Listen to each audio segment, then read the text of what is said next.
Okay, let's just get right into it. Look, trading is hard, and a lot of the time, the most important lessons come from really painful experiences. So today, we're going to break down the biggest, dumbest, most costly trading mistakes I've ever made. And believe me, there were a lot. So you can learn these lessons without having to pay for them yourself. And I'm not kidding when I say I've done it all. Before I found any sort of consistency, I made every single mistake in the book. This isn't some theory I read somewhere. This is a list of my own personal failures. And I think it's important to be real about that because seeing these patterns in yourself, that's the very first step to actually fixing them. So think of this less as a list of don'ts and more like a map of a minefield that I've already walked through for you. We're going to look at the psychological traps, the big analytical errors, and even the simple lifestyle habits that can completely sabotage your trading without you even realizing it. Let's get started. First up, and honestly, this is the most dangerous category, the emotional traps. This is where most traders lose the game before it even really begins. Why? Because the real fight isn't with the chart in front of you, it's inside your own head. The first monster we have to talk about is revenge trading. You know that feeling, right? Your trade hits its stop loss, and instead of taking a breath, you feel this hot rush of anger. You immediately jump back in, trying to win your money back from the market. At that point, you're not trading a plan, you're just picking a fight. And this is where you have to flip a switch in your brain. A single losing trade is just data. That's it. It's valuable feedback. But revenge trades, that's something else entirely. That's an emotional spiral. It's how one small, manageable loss snowballs into a catastrophic account-blowing day. And trust me, that is a fight you will never, ever win. So how do you protect yourself from that spiral? You need a hard rule, a circuit breaker, and here it is. 2 losses in a single day, and you are done. Period. Close the charts, go for a walk. This isn't about admitting defeat. It's about protecting your capital, and more importantly, your mind, so you can show up sharp tomorrow. All right, mistake number 2 is a close cousin to revenge trading. I call it wick chasing. Picture this. The price wicks down and stops you out of a position, only to immediately reverse. It's infuriating. So what do? The second it wicks down again, you jump right back in, thinking, this time it has to work. That's wick chasing, and it's just a fast way to bleed your account dry, paper cut by paper cut. So what's really happening when you get wicked out like that? It's not the market personally attacking you. It's giving you information. It's telling you something important. It's saying, hey, your timing was a little off, or this level isn't as strong as you thought, or maybe the whole environment has shifted. Your job is to listen, not to just ignore the message and try the same thing again. Okay, so we've talked about the emotional stuff. Now let's shift gears and talk about the analytical errors. These are the mistakes we make not in our gut, but in our head. These are the flaws in how we actually read the charts and build a strategy in the first place. Oh man, this one is a classic, and it's one of the worst habits you can have. It's entering a trade when the price is just floating around in the middle of a range. You know, there's no clear support right below you, no clear resistance right above you. It's just chop, and that area is where your account goes to die. You just get chopped to death. And the solution is beautifully simple. You have to trade from one key level to the next. If the price is at a major resistance, okay, you can start planning a short. If it's at a major support, you can plan a long.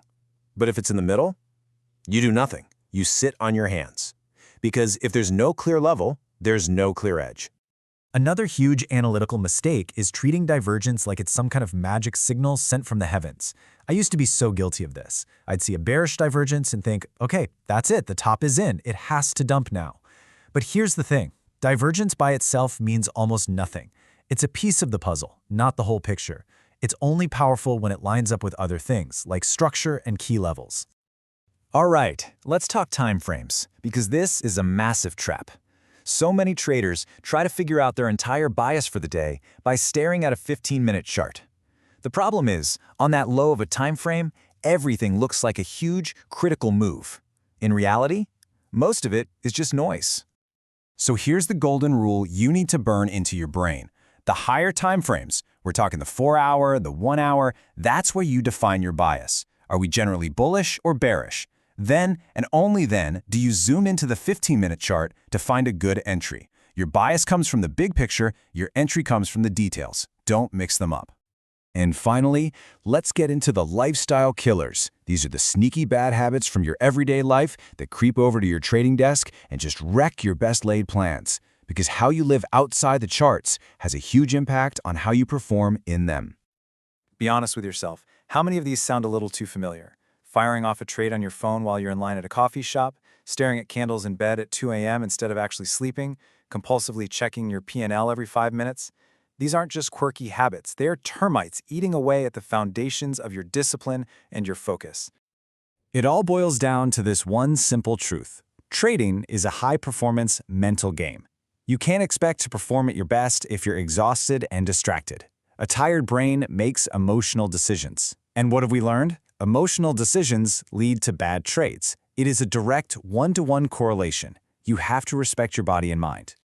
And now for the grand finale, the mistake that probably blows up more new trading accounts than all the others combined.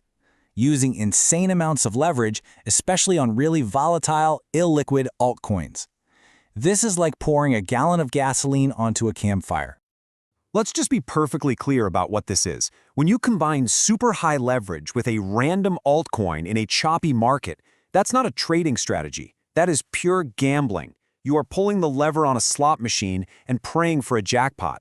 Real trading is about managing risk, not taking wild coin flip bets. And the math on this stuff is just brutal. It doesn't lie. Look at this. A simple 10% drop, which happens to altcoins all the time, means you lose 10% of your position. Okay, no big deal. But at 5x leverage, that same 10% drop is now a 50% loss. And at 10x, you're liquidated. Poof, your entire position is gone. It's a devastatingly powerful tool that can wipe you out in an instant. So, after going through all these painful mistakes, what's the actual path forward? It's about a huge mental shift. You have to start seeing trading as a disciplined process, like running a business. It is not a get-rich-quick scheme. It is not a lottery ticket. If you forget everything else from this, just please remember these 3 principles. This is your survival guide. Number 1, always trade with a plan. Number 2, size your positions as if you already know you're going to be wrong.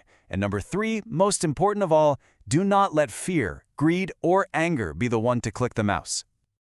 So I'm going to leave you with this one last question to really think about. Take an honest look at your own trading. Are you in control? Are you making calculated decisions and managing your risk? Or are your emotions and your risk managing you? The answer to that question is going to define your entire trading journey.